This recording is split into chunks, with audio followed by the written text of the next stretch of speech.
พระธาตุหลวงเวียงจันทร์องค์สง่าแห่งนี้ได้รับการสร้างขึ้นในสมัยรัชกาลของพระเจ้าไสยเศรษฐาธิราชในปีพุทธศักราช 2109 หรือว่าคริสตศักราช 1566 ภายหลังที่พระองค์ได้ย้ายราชธานีจากเมืองเชียงทองหลวงพระบางลงมาตั้งราชธานีใหม่อยู่นครเวียงจันทร์ได้ 6 ปี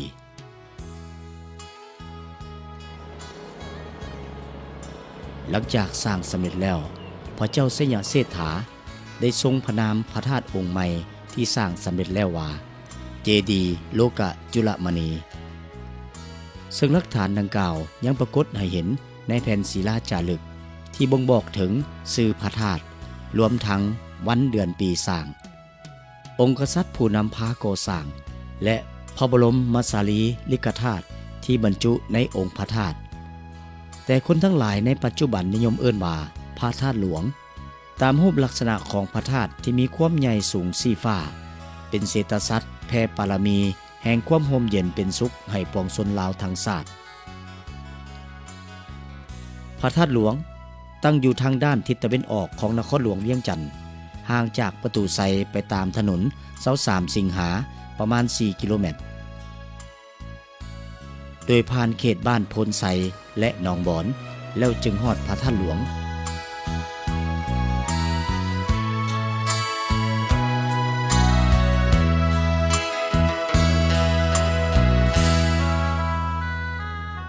พระธาตุหลวงมีรวงสูงตั้งแต่หน้าดินหาจอมพระธาตุ45 เมตรซึ่งความสูงดังกล่าวแม่นเท่ากับอายุพรรษาแห่งพุทธกิจของพระพุทธเจ้าตั้งแต่พระองค์ตรัสรู้เป็นพระสัมมาสัมพุทธเจ้าจนฮอดพระองค์ได้ดับขันธ์ปรินิพพานรวมได้45 พรรษาประกอบมี3ฐานคือฐานที่1ซึ่งเป็นฐานลุ่มสุดหรือตีนพระธาตุมีความยาวทางด้านทิศตะวันออกและตะวันตกด้านละ69 เมตรส่วนทางด้านทิศเหนือและทิศใต้แม้นมีความยาวด้านละ68 เมตรในฐานลุ่มสุดนี้เพิ่นได้ประดับประดาด้วยใบเสมาอ้อมรอบทั้งหมด323 ใบพร้อมทั้งมีหอไว้ทั้ง4ด้านที่สำคัญอยู่เบื้องหลังหอไว้ด้านทิศตะวันออกยังมีพระธาตุน้อยองค์หนึ่งที่ประดับประดาย่องด้วยลวดลายที่สวยงามซึ่งพระธาตุน้อยองค์นี้มีชื่อเอิ้นว่าพระธาตุสีธรรมาโศกราชโดยมีการสันนิษฐานว่าพระธาตุองค์น้อยหน่วยนี้อาจแม่นหนึ่งในจำนวน 84,000 หน่วยที่สร้างขึ้นในสมัยพระเจ้าอโศกราชที่สร้างขึ้นให้ครบตามจำนวนของพระไตรปิฎกซึ่งเป็นคำสอนทางพระพุทธศาสนาที่มีจำนวน 84,000 พระธรรมขันธ์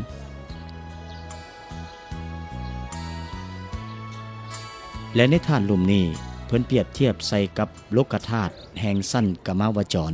ของโลกธาตุทั้ง3สั้นอันมีโลกธาตุสั้นกามาวจรโลกธาตุสั้นรูปาวจรและโลกธาตุสั้นอรูปาวจรนั่นเองถัดจากฐานลุ่มขึ้นเมือแม่นฐานที่2ฐานนี้มีความยาวด้านละ48 เมตรมีกาบบัวใหญ่อ้อมรอบทั้งหมดจำนวน120 กาบอยู่ปลายกาบบัวใหญ่เพิ่นได้เฮ็ดเป็นดูกงูหรือเส้นลวดเป็นขอบอ้อมทั้ง4ด้านแล้วตั้งใบสีมาถึงดูกงูใบสีมาในฐานนี้มีจำนวน228 ใบบนกลางของใบสีมาเฮ็ดเป็นโกนไว้สำหรับใส่ผ้าพิมพ์โกนละ1 องค์ท่านท่วน2 อันเป็นบอนตั้งใบสีมาใส่ผ้าพิมพ์นี้เพิ่นเฮ็ดประตูโค้งไว้ซื้อกับหอไว้ทั้ง4 ด้านหลังประตูเป็นยอดปราสาทและทัดขอบใบสีมาเข้าไปเป็นทางอ้อมรอบธาตุอยู่ตามทางนี้เพิ่นก่อธาตุน้อยเลี้ยนไปตามทางมีจำนวน30 องค์คือทางด้านตะวันตกและตะวันออกด้านละ9 องค์ส่วนด้านเหนือและด้านใต้ด้านละ6 องค์ธาตุน้อยเหล่านี้เอิ้นว่าธาตุสมติงสปาลามีคือเฮ็ดไว้ให้ครบถ้วนตามปรมีธรรม30 ประการของพระพุทธเจ้าอยู่กลางเต้าธาตุน้อย30 องค์นี้ เพิ่นได้เขียนหนังสือบอกชื่อธาตุไว้ทุกหน่วยตามชื่อของปารมีทั้ง30ประการคือตั้งแต่ชื่อฐานะปารมีชื่อฐานะอุปปารมีชื่อฐานะปรมัตถปารมีไปจนฮอด30ประการและภายในโลกธาตุน้อยนี้แต่ก่อนเพิ่นยังได้เอาคำหล่อเป็นรูปธาตุฝังไว้ทุกๆองค์ในธาตุคำแต่ละลูกที่มีน้ำหนักประมาณ4 บาทนั้นเพิ่นได้จารึกอักษรลงไว้ทุกๆองค์ตั้งแต่ฐานะปารมีไปจนครบ30ประการคือกันกับจารึกอยู่ทางนอกห้องลูกธาตุคำแต่ละองค์ยังมีแผ่นใบลานคำยาวประมาณศอกกำจารึกพระธรรมบทที่ว่าเยธัมมาเหตุปภวาเตสังเหตุงตถาคโตเตสัญจโยนิโลโทจะเอวังวาทีมหาสมโนซึ่งมีความหมายว่าธรรมทั้งหลายเหล่าใดมีเหตุเป็นที่เกิดภัตถาคตเจ้าแสดงเหตุของธรรมเหล่านั้นและต้องให้ดับเหตุของธรรมเหล่านั้นด้วยพระมหาสมณะลงไว้ทุกๆใบจนครบ30ใบแต่น่าเสียดายลูกธาตุคำและแผ่นใบลานคำเหล่านั้นได้สูญเสียไปหมดแล้วฐานของธาตุสั้นที่2นี้เพิ่นเปรียบใส่กับโลกธาตุสั้นรูปาวจร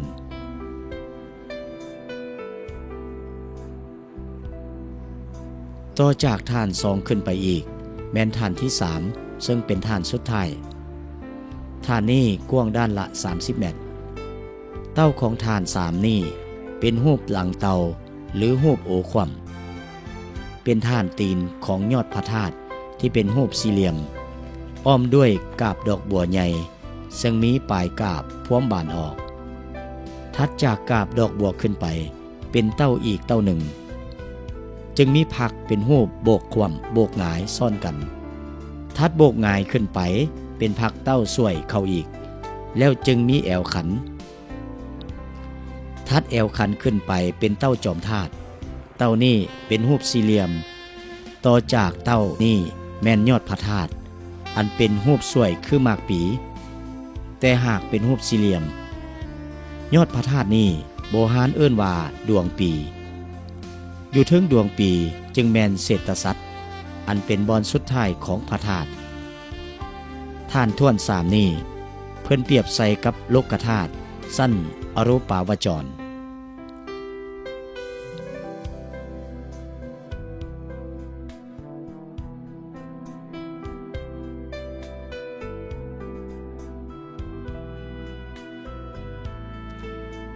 นอกจากนั้นอยู่อ้อมหอบพระธาตุหลวง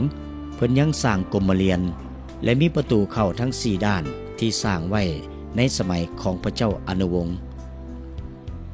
ซึ่งกรมเรียนแต่ละด้านแม้นมีความยาว 91.75 เมตรฝากกรมเรียนไปทางด้านเหนือและทิศใต้แม้นมีวัดธาตุหลวงเหนือและธาตุหลวงใต้ตามลำดับซึ่งเพิ่นสร้างไว้เป็นบ่อนจำพรรษาและศึกษาธรรมวินัยของพระสงฆ์สามเณรและปกปักรักษาพระธาตุหลวง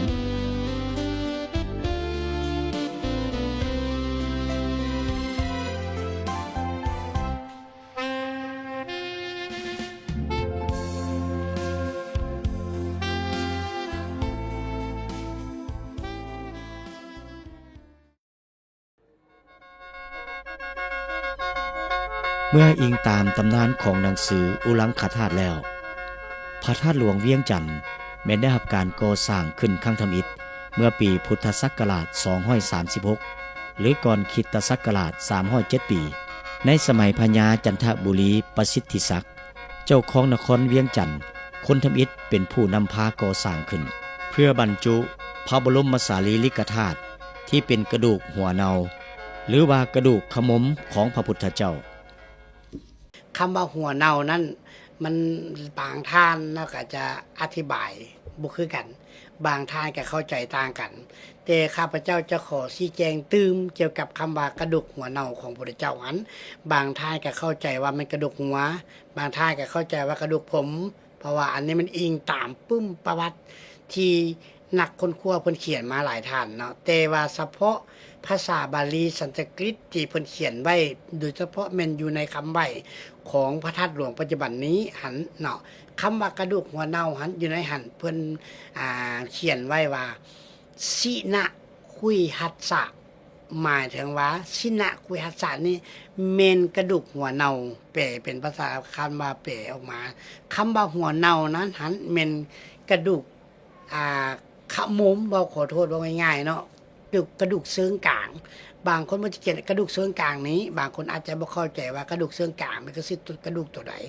แต่ข้าพเจ้าจะขอชี้แจงว่ากระดูกเชิงกลางนั่นคือว่าง่ายเป็นภาษาลาวว่ากระดูก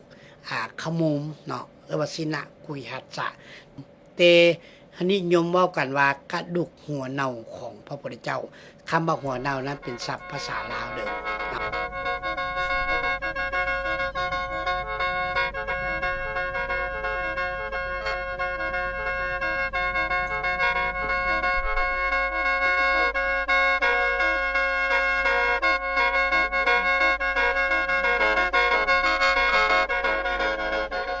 พระธาตุหลวงเวียงจันทน์ที่ได้รับการก่อสร้างในสมัยพญาจันทบุรีนั้นมีความสูงเพียงแต่4 วา 3 ศอกกว้างด้านละ5 วาพร้อมทั้งมีความหนาของพระธาตุที่ปกคลุมเอาพระบรมสารีริกธาตุของพระพุทธเจ้าเพียงแต่2 วาเท่านั้นย้อนได้รับผลกระทบจากการหุกหานของศักดินาและกองปุ้นจากภายนอกก็คือถูกทำลายจากธรรมศาสตร์จึงเห็นให้พระธาตุหลวงที่งามสง่าตั้งอยู่ใจกลางของราชธานีได้รับความเสียหายและเพพังอย่างหลวงหลายในอดีตนับแต่มือสร้างเนาะพระธาตุหลวงนี้ขึ้นมานี้จนถึงปัจจุบันนี้พระธาตุหลวงเฮานี้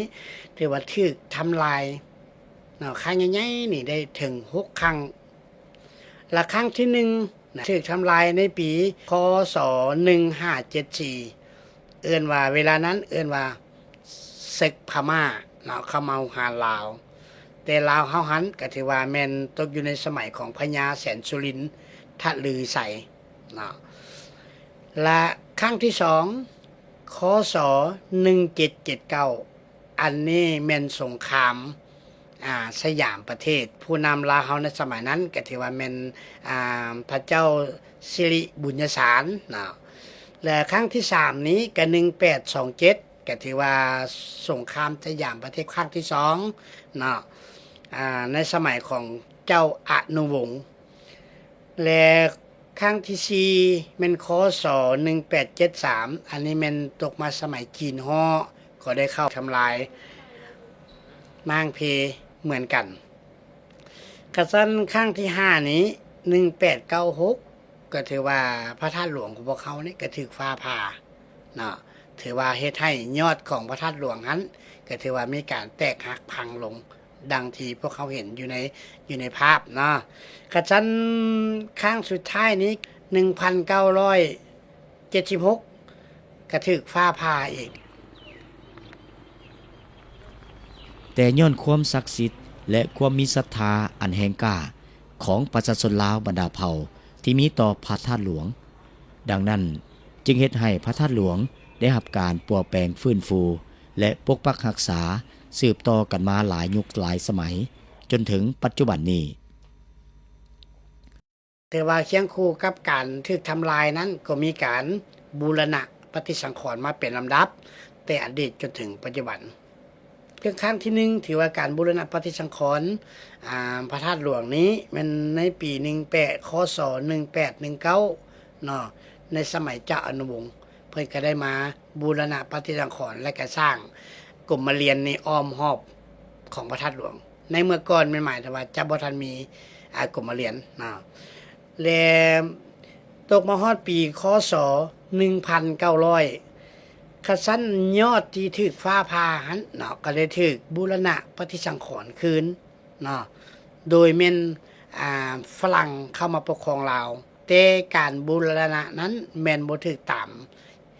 เอกลักษณ์และสัญลักษณ์ของศาสตร์ของพวกเขาคันสั้นมาฮอดปีคศ1930เนาะคันสั้นพ่อแม่ประชาชนลาวเนี่ยก็เลยเรียกห้องความสามัคคีของพวกเขาแล้วก็ได้มาแปลงยอดนั้นคืนเพื่อให้ถูกต้องตามเอกลักษณ์และสัญลักษณ์ของลาวเฮาคืนก็จะเป็นสำเร็จในปี1935เนาะพระธาตุหลวงของพวกเขานี้มีการทาสีคำครั้งที่1หั่นเป็น1957ในสมัยของเจ้าศรีสว่างวงศ์เพิ่นได้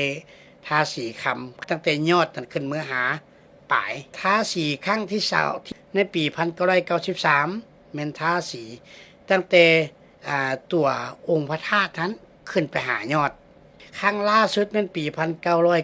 1996แม่นเพิ่นได้มาทาเมิดตัวพระธาตุหลวงดังที่เฮาเห็นอยู่นำกันปัจจุบันนี้ปี2012ได้บูรณะปฏิสังขรณ์สั้นที่3มีมูลค่าทั้งเบิดอยู่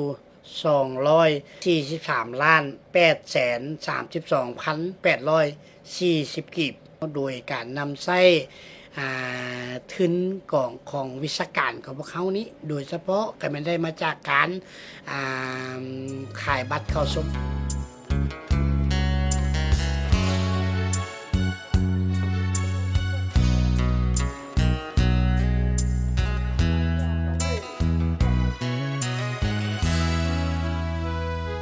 พระธาตุหลวงในปัจจุบันแม้นได้รับการเอาใจใส่ปัวแปลงและปกปักรักษาเป็นอย่างดีทั้งภายในตัวพระธาตุและบริเวณอ้อมรอบให้มีความสวยงามและสามารถรองรับผู้ที่มาสักการะบูชาพระธาตุในปางบุญใหญ่ประจำปีโดยเฉพาะการใส่บาตรและกิจกรรมอื่นๆของบุญให้มีความสะดวกจบงามเพิ่มขึ้นพระธาตุหลวงเวียงจันทน์คือสัญลักษณ์หนึ่งแห่งความสามัคคีของประชาชนลาวบรรดาเผ่าภายในชาติตั้งแต่อดีตจนถึงปัจจุบันเป็นสถานที่อันศักดิ์สิทธิ์ที่บรรจุพระบรมสารีริกธาตุของพระพุทธองค์ไว้ให้คนลาวได้กราบไหว้สักการะบูชานอกจากพระบรมสารีริกธาตุแล้วยังมีคำสั่งสอนของพระพุทธองค์อีกที่ถูกจารึกไว้เพื่อเป็นเครื่องเตือนสติให้ผู้ที่มาพบเห็นและกราบไหว้ได้นำเอาไปพินิจพิจารณาและปฏิบัติตาม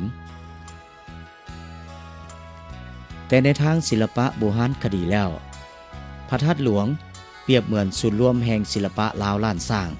ที่มีความประณีตสวยงามด้วยรูปแบบลิงลายดวงดอกต่างๆเป็นต้นรูปนาคที่มีอยู่เทิงหลังคาหอไหวและรูปลายแต้มแกะสลักที่มีอยู่ภายในหอไหวทั้ง4ด้านของพระธาตุหลวงและกรมเรียน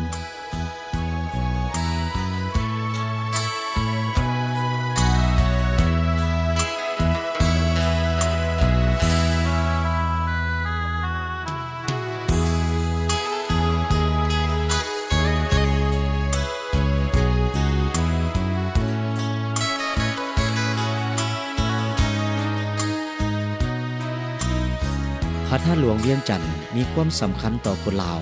ทั้งทางด้านประวัติศาสตร์และวัฒนธรรมเป็นสัญลักษณ์แห่งความสามัคคีเป็นหนึ่งเดียวระหว่างผู้ปกครอง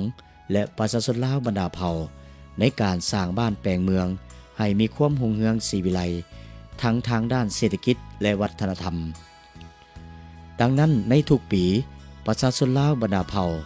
จึงได้พร้อมเพรียงกันจัดงานบุญนมัสการพระธาตุหลวงขึ้นในระหว่างมื้อขึ้น13-15 ค่ำเดือน12ลาวหรือประมาณเดือน11สากลเพื่อแสดงความเคารพกราบไหว้ต่อพระธาตุก็คือการแสดงออกถึงความสามัคคีภายในชาติของตนที่พร้อมพากันจัดงานนี้ขึ้น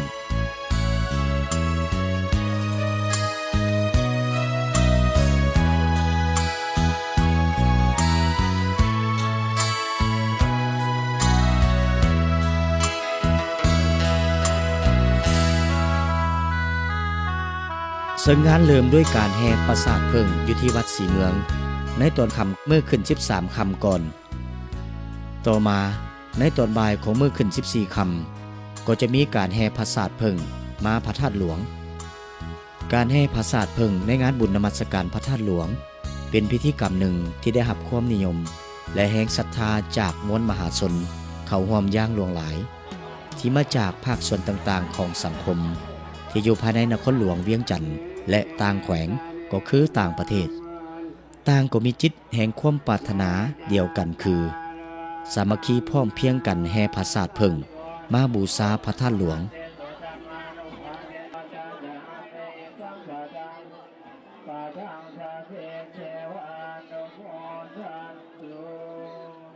การแห่พระศาสตร์เพิ่งนี้เนาะ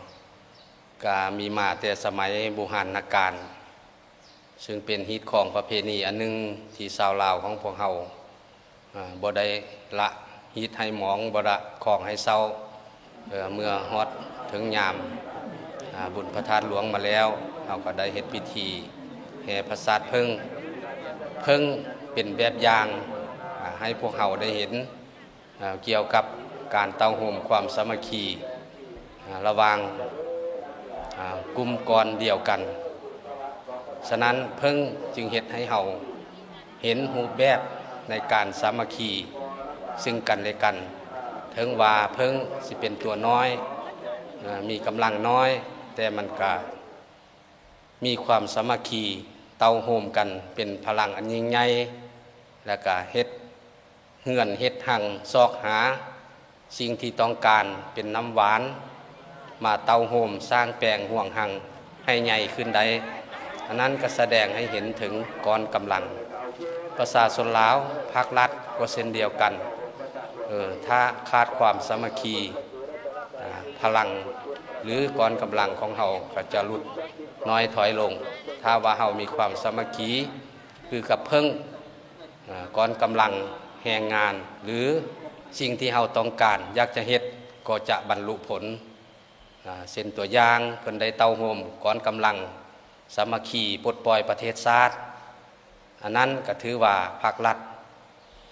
ได้เต้าโฮมกำลังประชาชนได้นำพาประชาชนปลดปล่อยประเทศชาติจนได้รับผลสำเร็จอันนั้นก็ถือว่าเป็นก้อนกำลังอันยิ่งใหญ่ซึ่งเป็นตัวอย่างและก็เห็นแบบอย่างมาจากเพิ่งซึ่งเป็นตัวน้อยๆแต่ว่ามีก้อนกำลังอย่างหลวงหลายก็เฮ็ดสิ่งใดก็ได้สำเร็จผลดังบาลีเพิ่นว่าสามัคคีสามัคคานังตาโปสุโขความสามัคคีเป็นพลังอันยิ่งใหญ่เฮ็ดได้สำเร็จผลทุกอย่างถ้าว่าเฮาหากมีความสามัคคีการเฮ็ดพระศาสตร์เพิ่งนั้นก็สุดแล้วแต่ความฮักความมักความต้องการของบุคคลเนาะบางคนก็เฮ็ดใหญ่เอาไม้มาพาสารเฮ็ดเป็นพระศาสตร์บางคนก็เอาต้นกล้วยมาเฮ็ดเนาะแล้วก็เฮ็ดดอกเพิ่งให้มันจบมันงามดอกเพิ่งก็สุดแล้วแต่เพิ่นต้องการอยากจะเฮ็ดดอกแนวใดดอกจำปาบ่ดอกสี่เหลี่ยมบ่ก็สุดแล้วแต่ผู้ต้องการเนาะแต่ส่วนประกอบมันก็มีหลายสิ่งหลายอันก็มีผู้มีเทียนเนาะเพิ่นเอามาเน็บมามาประดับตกแต่งให้มันงามหูงามตาถ้ามันงามตาแล้วเฮาก็ชื่นอกชื่นใจในการแห่พระศาสตร์เพิ่งเนาะเพิ่นเต้าโฮมกันเป็นก้อนกำลังก็โดยมีการนำภาครัฐเป็นผู้นำพามีเฒ่าแก่แนวโฮมมีสาวนุ่มมีประชาชนทุกชนชาติชนเผ่าในทั่วประเทศเนาะได้มาเต้าโฮมสามัคคีกันแห่พระศาสตร์เพิ่งเพื่อให้เป็นก้อนกำลังอันยิ่งใหญ่การแห่นั้นก็มีภาครัฐเป็นผู้นำหน้าประชาชนเป็นผู้เป็นขบวนแห่เป็นก้อนกำลัง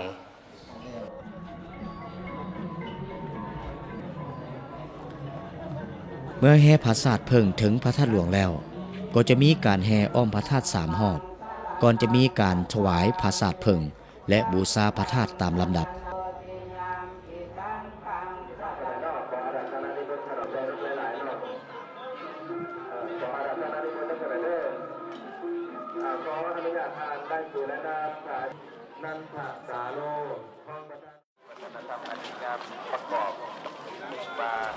นอกจากการแห่พระศาสตร์เพิ่งซึ่งเป็นพิธีกรรมที่สำคัญที่มีผู้คนทุกชั้นวรรณะเข้าร่วมแล้วการตักบาตรหรือใส่บาตรก็เป็นอีกพิธีกรรมของงานบุญนมัสการพระธาตุหลวง ที่สามารถดึงดูดแห้งมหาศรัทธาจากมวลชนเข้าร่วมเต็มเดินพระธาตุหลวงทั้งด้านนอกและด้านในเฮ็ดให้บริเวณอ้อมรอบปริมณฑลของเดินพระธาตุหลวง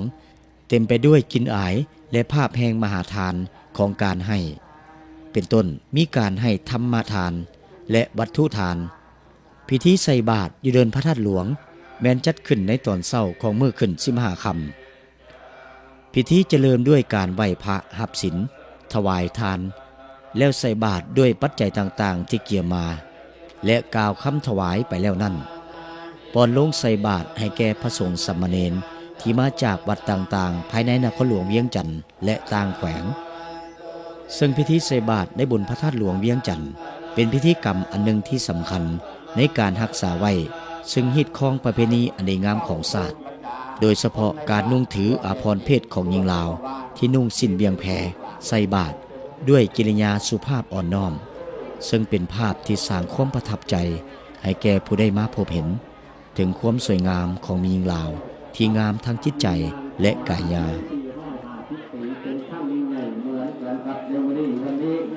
ดังนั้นบุญกุศลทุกสิ่งทุกอย่างด้วยการสร้างพระไตรปิฎกที่เป็นของยิ่งยากในสมัยนี้ก็ได้จัดขึ้นมาเหมือนกันกับสมัยพระเจ้าโพธิ เมื่อจิตใจอิ่มเต็มไปด้วยบุญแล้วประชาชนทั้งหลายที่มาร่วมงานบุญตักบาตรในงานบุญนมัสการพระธาตุหลวงก็บ่พลาดที่จะจับจ่ายกินอาหารหวานข้าวต่างๆที่เป็นอาหารพื้นบ้านของลาวก่อนจะกลับบ้านกลับเฮือนเป็นต้นแมนต้มไก่และข้าวปุ้นเพื่อให้การมาตักบาตรในงานบุญนมัสการพระธาตุให้อิ่มทั้งกายและจิตใจเบิกบานแจ่มใส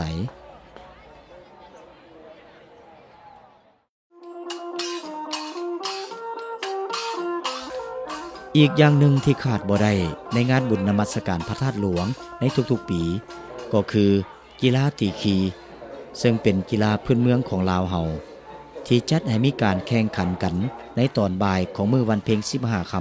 ำโดยมี2ฝ่ายเข้าแข่งขันกันคือฝ่ายประชาชนกับฝ่ายพนักงานรัฐกร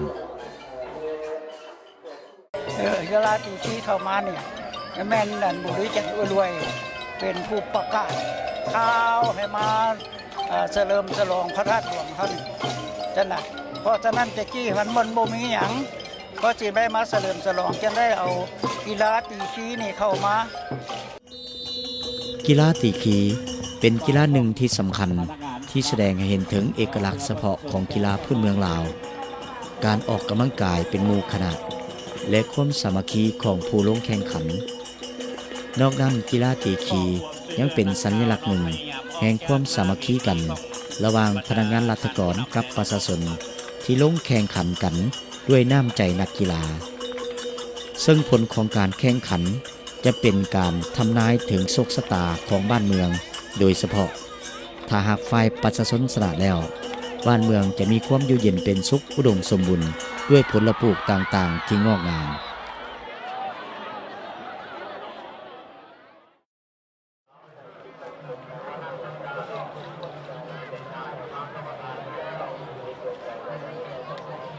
อีกสิ่งหนึ่งที่สำคัญและเป็นจุดใจกลางของงานนมัสการพระธาตุหลวง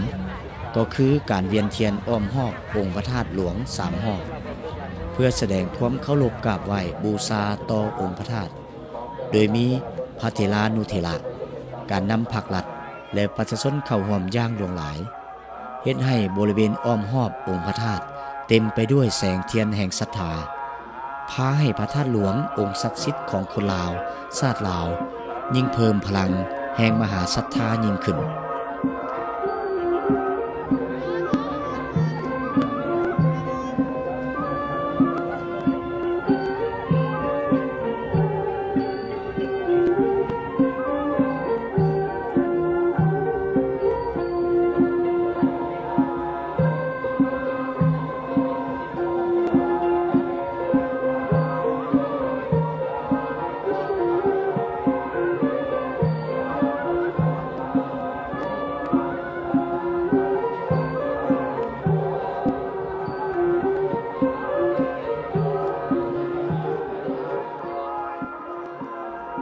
หลังจากเวียนเทียนอ้อมรอบพระธาตุหลวงครบ3รอบแล้ว พระสงฆ์สามเณรก็คือประชาชนลาวบรรดาเผ่าจะนำเอาดอกไม้ธูปเทียนที่เวียนครบ3 รอบนั้นมาบูชาพระธาตุ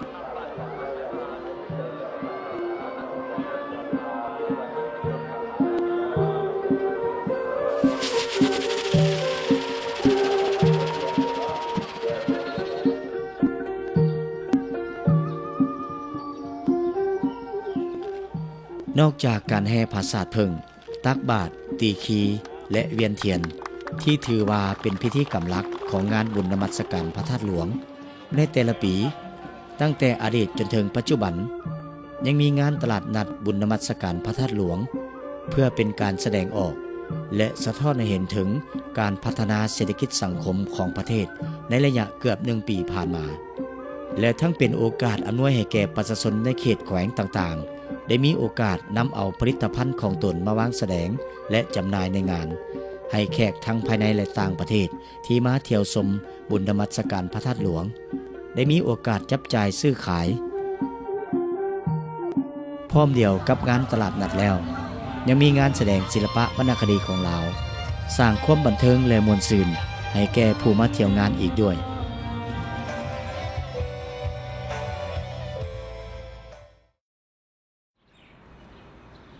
พระธาตุหลวงปูชนียสถานที่สวยงามสง่าซึ่งบรรพบุรุษลาวได้นำพาประชาชนลาวบรรดาเผ่าก่อสร้างปกปักรักษาและทนุบำรุงให้เป็นศูนย์รวมจิตใจของคนลาวชาติลาวนั้นมันได้กลายเป็นที่พึ่งทางด้านจิตใจของผู้ที่มีความเลื่อมใสศรัทธาที่ได้พากันมากราบไหว้อย่างบ่ขาดสายบ่ว่าวันปางบุญใหญ่ประจำปีก็คือในวันธรรมดาโอ้ยเดี๋ยวนี้คือว่าเดี๋ยวนี้คือมันถือว่าอายุคือว่าฮอด100 ปี200 ปีเนาะมันเขาบ่เคยมาจากเทื่อเนาะทีนี้โอ้ยมีสิว่าไปบ้านก็เห็นโตไปกำแพงนครเบียงจันทน์เป็นอะไรโรงไฟฟ้าทั้งผู้บ่เห็นก็อยากถามอยากเห็นข้าพเจ้าได้มาฐานหลวงเป็นครั้งที่2คือว่าครั้งที่2นี้เป็นโดนนานแล้วข้าพเจ้าบ่ได้มาเพราะว่าข้าพเจ้าก็ศึกษาอยู่เวียดนาม3 ปีแล้วปีนี้ข้าพเจ้าตั้งใจมาลินปีใหม่หรือว่ามาส้มฐานหลวงมากราบไหว้ข้าพเจ้าก็มีความภูมิใจหลายที่ว่าเห็นชาวต่างประเทศหรือว่าต่างแข้งที่ได้มาไหว้พระหรือว่ามาท่องเที่ยวฐานหลวงนี้ข้าพเจ้าก็มีความดีใจและข้าพเจ้าก็อบอุ่นใจที่ได้กราบไหว้ที่สำคัญพระธาตุหลวงยังจารึกและซ่อนไว้ซึ่งปริศนาธรรมคำสั่งสอนของพระพุทธศาสนาไว้หลายอย่างที่สามารถเฮ็ดให้ผู้ได้มาฮู้มาเห็นสามารถนำไปพินิจพิจารณาและปฏิบัติตามได้เป็นต้นปริศนาธรรมว่าด้วยไตรภูมิทั้ง3และปารมีธรรม30ประการ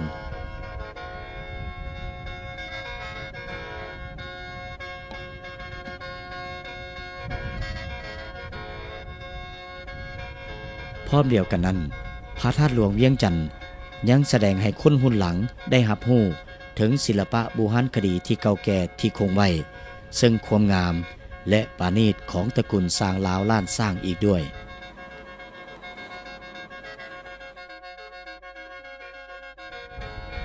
ย้อนสิ่งต่างๆที่กล่าวมานั้นจึงเฮ็ดให้พระธาตุหลวงได้กลายเป็นสัญลักษณ์แห่งความเป็นชาติลาว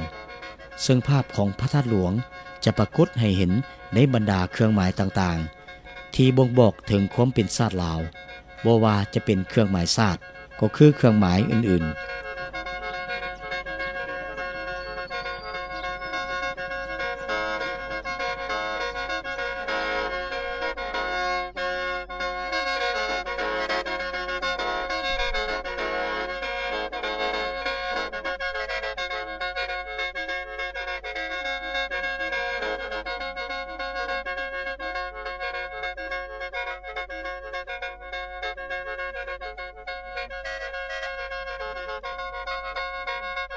ย้อนเกียรติและชื่อเสียงของพระธาตุหลวงเวียงจันทน์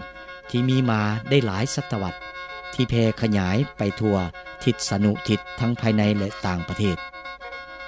จึงเฮ็ดให้พระธาตุองค์นี้มีอิทธิพลต่อจิตใจและความรู้สึกของผู้ที่ได้เยี่ยมยามนครหลวงเวียงจันทน์ก็คือประเทศลาวแล้วต้องได้มาเที่ยวชมและกราบไหว้พระธาตุองค์ศักดิ์สิทธิ์แห่งนี้เพราะถ้าหากว่าผู้ใดมาถึงเวียงจันทน์หรือประเทศลาวแล้วถ้าหากบ่ได้มีโอกาสได้มาสัมผัสถึงความงามและมนต์ขลังของพระธาตุหลวงด้วยกายอินทรีย์ของตนเองแล้ว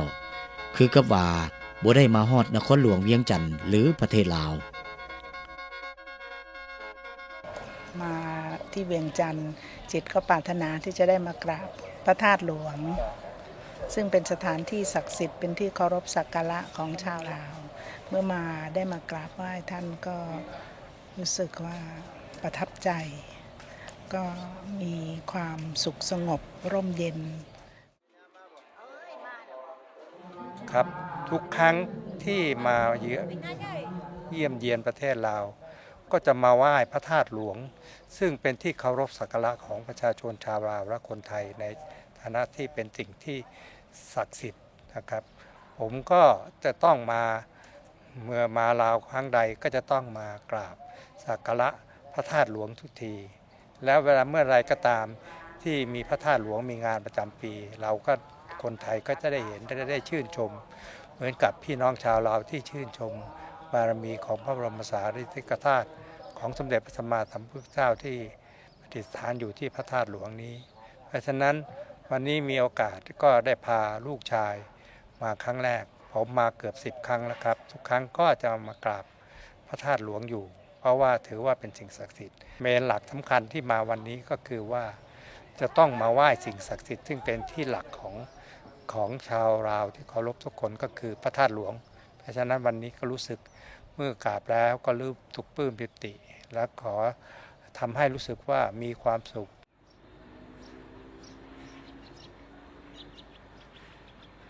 We've been in Laos for 5 days and we very much enjoyed our visit and we have come to the stupa to learn something of the history of Laos and the history of the Buddhist religion and we've been very impressed with what we have seen and respect the beliefs of the Lao people. พอได้มาเราก็รู้สึกว่าสถาปัตยกรรมของประเทศลาวนี่สวยงามมากเลยครับแบบทั้งศักดิ์สิทธิ์แล้วก็ดูสงบร่มเย็นน่ามาสักการะครับพอได้โอกาสมาเราก็รู้สึกสบายใจแล้วก็รู้สึกปลื้มปิติครับที่มีโอกาสได้มาสักการะพระธาตุครับก็หวังว่าจะได้มีโอกาสได้มาเยี่ยมประเทศลาวอีกครับนี่เป็นครั้งแรกที่ได้มาประเทศลาวแล้วก็ครั้งแรกที่ได้มาสักการะพระธาตุหลวงครับก็คิดว่าคงจะมีโอกาสได้มาอีกครับ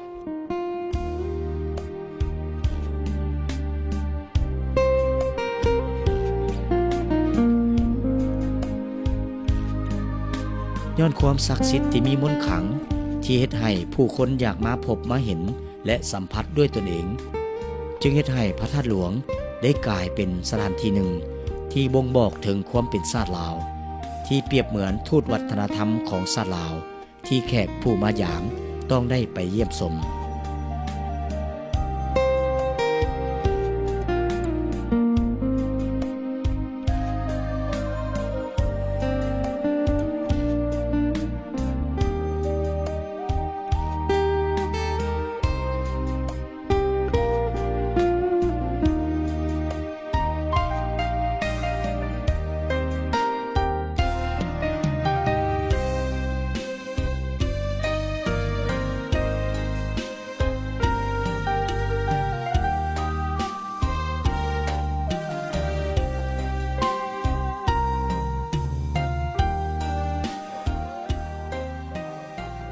ดังนั้นเพื่อรักษาไว้ซึ่งคุณค่าและความสำคัญของพระธาตุหลวงเวียงจันทน์ที่มีต่อจิตวิญญาณแห่งความรู้สึกของคนลาวชาติลาวคนลาวทุกคนควรสืบต่อปกปักรักษาและทนุบำรุงองค์พระธาตุก็คือแบบอย่างประพฤติปฏิบัติอันดีงามที่มีต่อองค์พระธาตุแห่งนี้ให้อยู่คู่ฟ้าเมืองลาวตลอดไป